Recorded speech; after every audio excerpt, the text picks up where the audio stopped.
हिमाचल प्रदेश के मंडी से बीजेपी सांसद रामस्वरूप शर्मा की संदिग्ध हालत में मौत हो गई। उनका शव दिल्ली स्थित आवास पर पंखे से लटकता मिला। उनके निधन के कारण आज होने वाली भाजपा संसदीय दल की बैठक रद्द कर दी गई है। उनके निधन से पार्टी कार्यकर्ताओं में शोक की लहर है।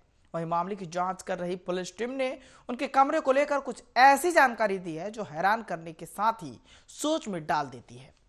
पुलिस ने बताया है कि रामस्वरूप शर्मा दिल्ली में अपने कुक और पीए के साथ रहते थे और उनका परिवार मंडी में रहता है। परिवार को उनके मौत की सूचना दे दी गई है। आज सुबह बता दें कि जब सांसद ने दरवाजा खटखटाने पर अपने कमरे का दरवाजा नहीं खोला तो पुलिस को सूचना दी गई, जिसके बाद पुलिस दरवाजा तोड़कर अंदर घुसी और जब पुलिस अंदर दाखिल हुई तो राम स्वरूप शर्मा की संदिग्ध परिस्थितियों में शव मिला, जिसके बाद अब पुलिस जांच पड़ताल में जुटी हुई है। तो जिस तरीके से पुलिस का ये कहना है कि कुछ दिनों से वो बात करते थे किसी से, तो और काफ़ी दवाइयां भी कमरे से बरामद की गई हैं। पुलिस इस पूरे मामले की जांच पड़ताल कर रही है कि आखिर क्या वजह रही और कुछ दिनों से वो किसी से अपने परिवारजनों की बात करें या फिर और लोगों की बात करें तो किसी से बात नहीं करते थे। और जिस तरीके से पुलिस ने जांच की है तो पुलिस का कहना है कि उनके कमरे से काफी संख्या में दवाइयां बरामद की गई हैं।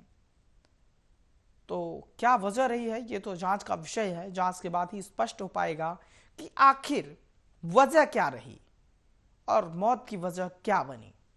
हालांकि पुलिस इस पूरे मामले की जांच पड़ताल में जुटी हुई है।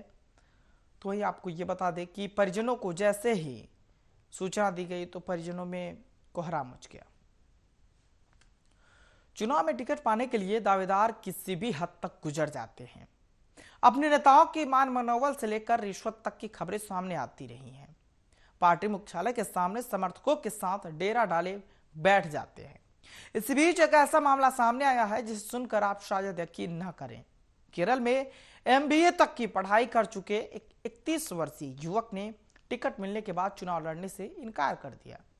आपको बता दें कि पूरा मामला सूबे के वायनाड जिले की मानंतवाड़ी सीट से जुड़ा है, जो अनुसूचित जनजाति वर्ग के लिए आरक्षित है। राज्य में अपनी जमीन तलाशने में जुटी भाजपा ने यहां से पनिया जनजाति के पढ़े लिखे युवक मणिकुट्टन को टिकट दिया। बीते रविवार को जारी प्रत्याशियों की सूची में उनका भी नाम था। मीडिया से बात करते हुए इस नौजवान ने बताया कि जब मैंने अपना नाम टीवी पर देखा तो मैं चौंक गया। मैं बहुत खुश हूं कि पार्टी ने पनिया समुदाय से किसी उम्मीदवार को चुना, लेकिन मैंने फोन पर बेहद आदर के साथ पार्टी को चुनाव न लड़ने के अपने फैसले से अवगत कराया। एमबीए पास युवक ने टिकट ठुकराया है।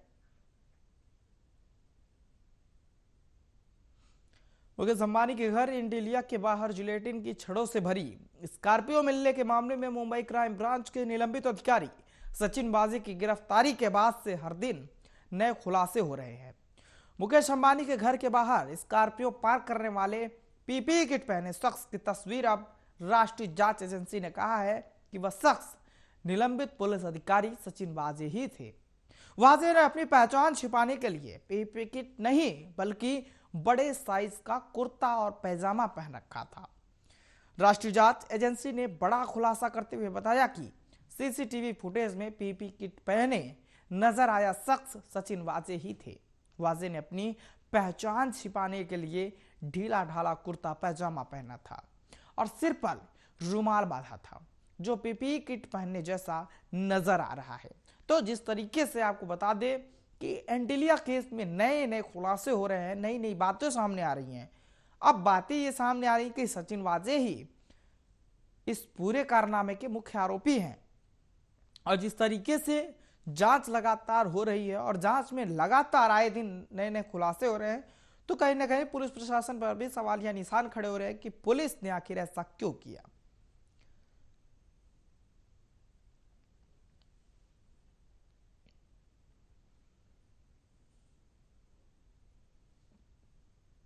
वाजे ने अपना पहचान छिपाने के लिए आपको बता दें कि कुर्ता पैजामा पहना था और सीसीटीवी में पीपीई किट लग रहा था। देश में कोरोना वायरस के बढ़ते मामलों के बीच प्रधानमंत्री नरेंद्र मोदी सभी राज्यों के मुख्यमंत्रियों से चर्चा कर रहे हैं। बीते करीब एक हफ्ते से देश में लगातार कोरोना के केस में बढ़ोतरी हुई है। महाराष्ट्र, गुजरात जैसे राज्य ऐसे हैं जहां सबसे अधिक मामले आए हैं।